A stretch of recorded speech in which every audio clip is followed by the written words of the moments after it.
Hello and welcome. Today's Sunday, and it means the time to talk about a review of Combatants episode 10. Now, here's the thing about Combatants, guys. After week after week of Combatants, we have seen Six and his crew go on these various of hilarious missions, going through these forests, going through the desert, making hilarious jokes, breaking the fourth wall, all these corner super references that we're gonna see that we saw on a regular basis, you know. Now, and that was great. This episode 10 of Combatants didn't make no sense. It made sense, but it didn't make sense. You know what I mean? Like we're getting ready. Six and his crew are getting ready to face a Demon Lord army, and that's gonna be like a two-part episode, episode 11 to 12. But then this episode is like, you know what? The idea of this episode 10 was, you know what? Instead of getting rushed into the Demon Lord army, why not we just have a fan service filler episode? Now, I understand filler episodes oftentimes tend to be boring. Some filler episodes or filler arcs do tend to be boring, but it depends on the arc. It depends on the episode. It depends on the situation. You know what I mean? And people like us oftentimes turn away from the fillers because we don't care. Now, episode 10 did give us something we wanted to remember by them. This is something we want to remember by from Lily, Astaroth, and BL. And that's what this episode really focuses on, those three characters. While Six was in the episode, we didn't really focus on Six and Alice. We only focuses on those three, the main three, I mean, not the main three. The three side characters that were appearing in the first episode. We saw them in the end of it. So now we get to see all of that. So without further ado, let's get right to it. Episode 10 of Combatants review. So let's do this. Everything, this is Agent 6 appreciation party about him conquering the world and whatnot. And what better way to have the higher class, BL, Astaroth, and Lilith, just having some great time. Now the episodes that they're doing live stream. So what better way to give us the live stream so with them boobies? Yes, with some boobs showing. Lilith and, Astaroth and BL's fire and ice, yeah. Astaroth and BL showing off their boobs and whatnot. But because of that, you gotta give it to Lilith. Here's the thing about Lilith. I appreciate Lilith in this episode. I mean, in this evil organization, you gotta get some evil points. And Lilith is doing it with her hands, with her smug little face when she's smiling like, with her attitude towards other, her attitude, her smugs, her ways to charm other people to get points. The side hustle, and she's hustling them to get points. It was so great. And I love how those two, Lilith and Astaroth and BL, not even remotely seeing what's going on. And they were doing posting it live. Even Six got all cringe on it and just watching it live. And everybody was voting on who's the ideal boss, you know, out of those three. And this episode didn't have a lot to say about this. It didn't really have a lot. We basically got like voting popularity poll, people from all over the world trying to see who's the best ideal boss and whatnot. And Lilith, here's the thing about Lilith. You know, on the attractive level, out of the three, she's not really that attractive. But you gotta give her respect. You gotta give Lilith, you gotta give Lilith some respect.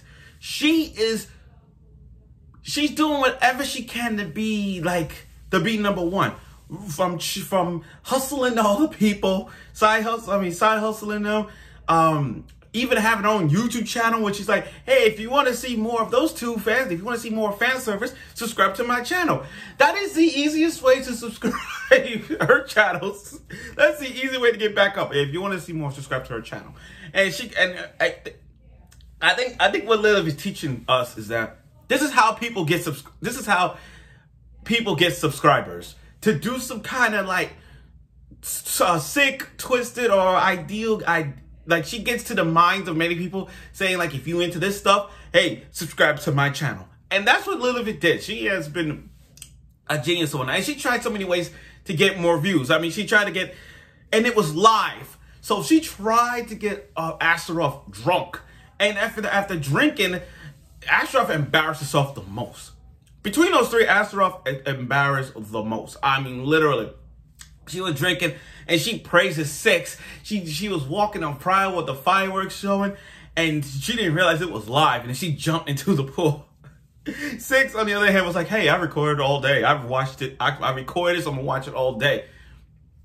And Biel, you know, props for Biel on her fiery hair. I like Biel. I mean, she's an attractive woman. If I had to pick out of the three, I'll take Astaroth over Biel. I'm dead ass. I'll take Astaroth. I mean, she's a very attractive girl. I'll give her that.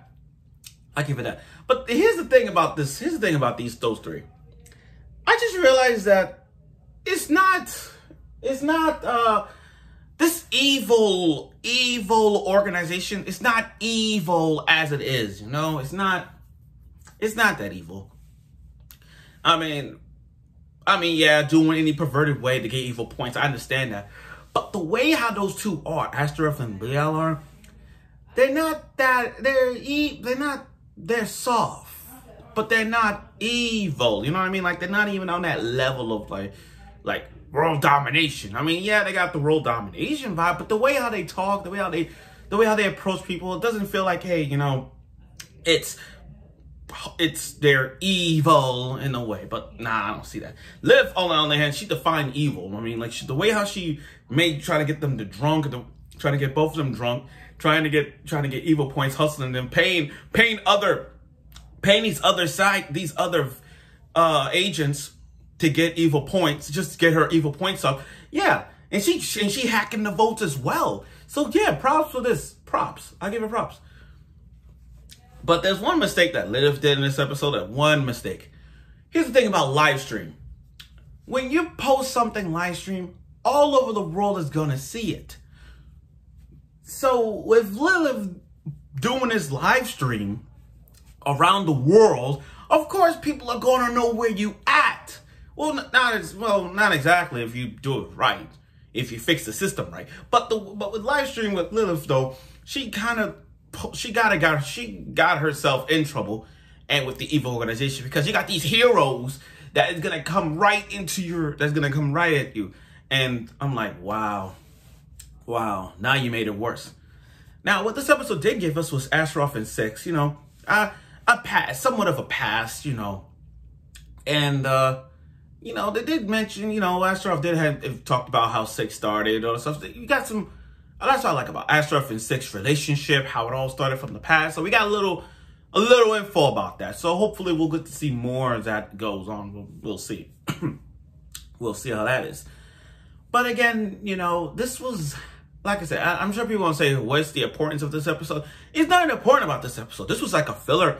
This episode was more of a filler episode than an actual episode. You know what I mean? There's not even much, like, plot-wise. The only thing we got was fan service. That's what the whole thing was. It was a fan service episode. That's all we got. That's all we got.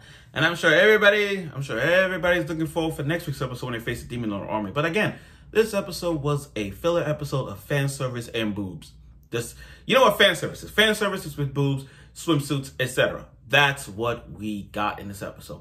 Especially with Lilith and her tentacle cameras, which I thought she was going to use in this episode as the tentacles thing. You know how oftentimes the anime goes with tentacles? You know what that means? Fan service. But we didn't. But we did get some little bit of shots of them. You know, live stream with their boobs and Lilith just spanking Astaroth's butt and touching Biel's boobs. So yeah, it was interesting. It was interesting at first. And again, like the fourth wall they're doing these massive fourth wall barriers here. Massive ones at best. But again, and all these characters, you know what's funny about these characters? These characters, what world are they in? Like the whole world is wearing these Ninja Turtle masks or something? I mean, they all look the same.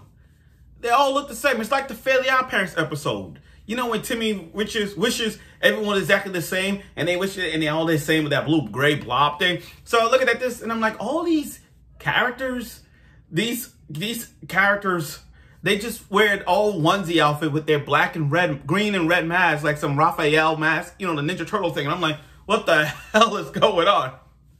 I don't get it. I don't get it. In the world of the world they in, I don't get it. But you get my point. But again, this was a really delightful episode. I think what they did was that, okay, since the Demon Lord army is going to be, since Six and his group are going to battle the Demon Lord army in a 2-part episode, episode like 11 and 12, what better way to have us chill than watching a fan service filler episode, and then we're going to lead them toward the battle. So let's see how, you know what I mean? They kind of did like a chill episode.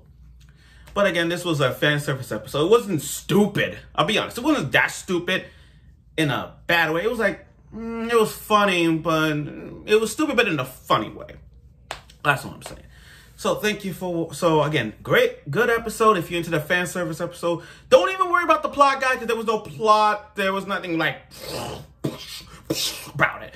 But you get my point. Let's see how next week goes for Six and with his crew and face the Demon Army. But like I said, this was a nice, I hate repeating myself, but I'm going to say it again. Good episode. I look forward for next week, and I hope you will.